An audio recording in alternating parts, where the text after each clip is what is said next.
Well, Jonathan, how am I supposed to follow that? Hi, everyone. My name is Amber Mariano, and I am a state representative for District 36, which has the west side of Pasco County. I am so excited to be here. I myself just graduated college in last August, so I know what it feels like to be waiting to walk across the stage and hoping the speakers wouldn't keep talking. But I just wanted to share a little bit about my journey and kind of how I got to where I'm at, and hopefully you can relate it to your life.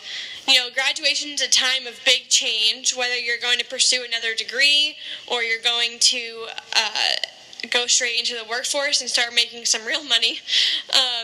It's a big time of change, and it's pretty intimidating. And so you might have had your mind set on something, and now maybe that door closed, and you're trying to figure out what door you're supposed to go through.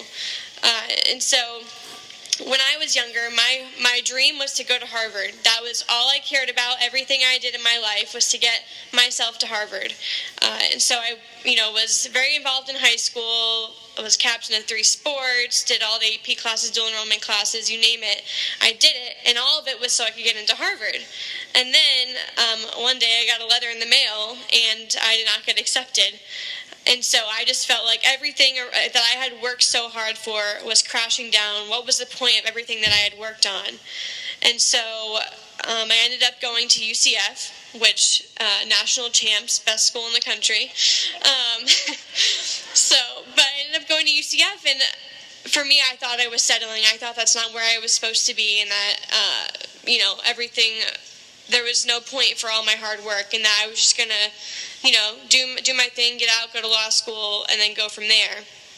And so I was at UCF. I actually got to go intern up in D.C. for a summer for Senator Marco Rubio, and I was like, okay, well, I love politics, and I knew that was kind of where I wanted to go with my life. And so I came back, and I was like, all right, I'm going to focus on being involved in student government. I don't know if any of you guys are involved in student government, but it's a lot of fun. And at UCF, such a big school, we had like an $18 million budget, so we weren't just, planning prom like in high school. And so I got involved with that, and I was like, all right, I'm just going to focus on this, and then I'm going to go to law school. And I had a professor come up to me, and he said, Amber, I think you should go intern in Tallahassee. And so Tallahassee is the capital of Florida, and so that's where all the state government takes place. And I was like, well, I've already interned in D.C. What am I going to learn in Tallahassee? Of course, very naive of me to say that. But he kept asking me to apply, and everything I had really interviewed before that, I would either be totally crazy excited, like so happy to be there, or I would be just calm, cool, collected, but I'm kind of in the middle of that, I like to think. Some might say otherwise, but in my interview, I was like totally myself because I didn't want to go. I didn't care about going to Tallahassee, so totally was myself, didn't have to put on any act, and I ended up getting it. So I went to Tallahassee for a semester, and one of the members I was working for, I wanted to get placed with the governor or with the Speaker of the House or the President of the Senate, and I was like, I'm so qualified to do this. Why I should be getting the top person, and then I didn't get that, surprise.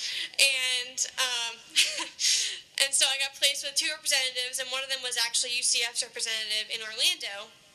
And he was moving districts, and he said to me one day, we had a very good relationship, we got pretty close, and he said, hey, do you know anyone that wants to run for my old seat, because he was moving? And I was like, I do.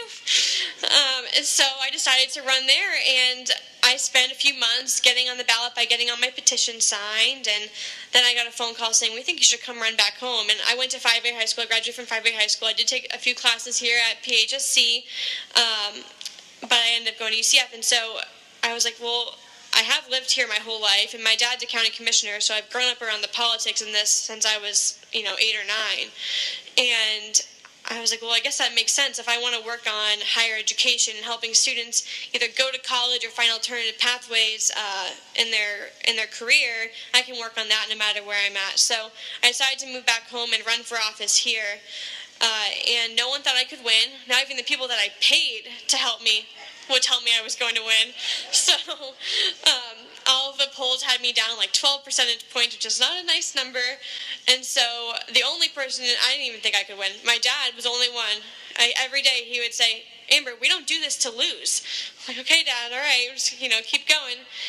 And so I kept working hard, and I was still in classes at UCF at the time, full-time in person, so I was back and forth. I had classes Tuesday, Wednesday, Thursday, would drive home Thursday night, campaign Friday, Saturday, Sunday, Monday, and then drive back, and it was just a crazy cycle, but I was really dedicated, and I wanted to make sure I could graduate on time and also win the election, so, I really didn't have many options.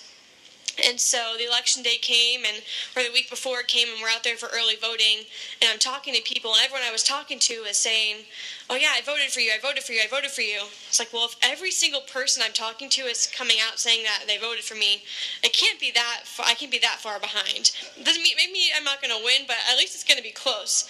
And so election day comes, and I'm out there all day, 7 to 7, and the polls close, and I immediately break down into tears, because at that point you have nothing else you can do, you just sit and wait. And so a phone call came in like, Amber, you're 800 votes down. And I just knew at that moment that if I was going to be that close, which out of like 70,000 votes, not a lot, if I was that close, God was going to bring me over that finish line. And so every phone call just kept going up. Amber, you're 500 votes down, 300 votes down, and then, Amber, you're up, you're up. And eventually I got a phone call from my opponent conceding, and I was like, this is real. How the heck did this happen? And so I was 21, and so I made history. I was the youngest person to ever be elected, and never thought that would happen either. But I guess the moral of my story is everything in my life I thought was going wrong. I was not getting the opportunities I wanted. I thought I was meant to be at Harvard, even though going into politics is really my dream my whole life. But, I had this plan in my head that this is, I had to execute ABC in order to get there. And the doors just kept closing. And so I'm sure some of you guys have faced some of those closed doors, but, I might have gotten there a little faster in my life than others, and sometimes it takes a little bit longer to see the light at the end of the hallway there. But every door that closes, it's just waiting for the right one to open, and you just have to be patient, because even when everything feels like it's going wrong, it's all happening for a reason. And you guys have your whole lives ahead of you now, and it's so exciting for you guys to be here, and I'm honored I could even share my story with y'all. But just always keep that in mind. Everything happens for a reason, and it might not feel like that's the way you plan for it to be, but there is a plan out there. And as long as you are obsessed with being successful, and obsessed with living your best life, and loving your family, and just supporting those around you, you will get there too. And I'm sure some of you are there now too, because you're here today. So thank you guys so much, and congratulations.